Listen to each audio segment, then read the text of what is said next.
Bonjour, je suis Reginart, l'auteur des cycles d'Oranos, et je vais vous présenter le temps d'une esquisse les personnages du volume 1, Héracliscos premier épisodion. Aujourd'hui, nouveau croquis d'un des principaux protagonistes, Oedipe, présenté comme l'oncle du futur Héraclès. C'est avec une certaine audace que je mets en présence Oedipe et le jeune Héraclès dans mon histoire, car il n'y a à ma connaissance aucun texte, aucun mythe, aucune iconographie qui réunissent les deux héros.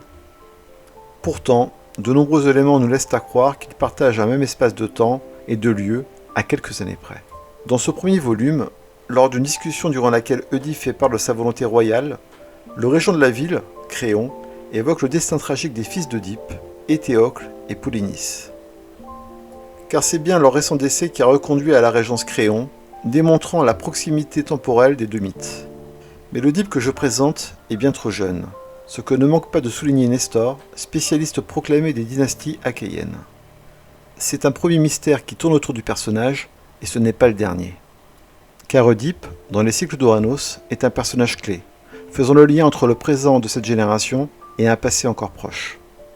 Dans ce premier volume, Oedipe est le seul épigone à révéler à la fois son daimon et son chrysaor.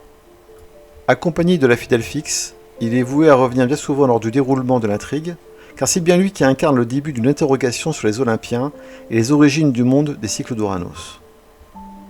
Il n'est pas impossible que je crée un jour un spin-off sur ce personnage, car il y a dans son passé de nombreuses choses que je voudrais révéler.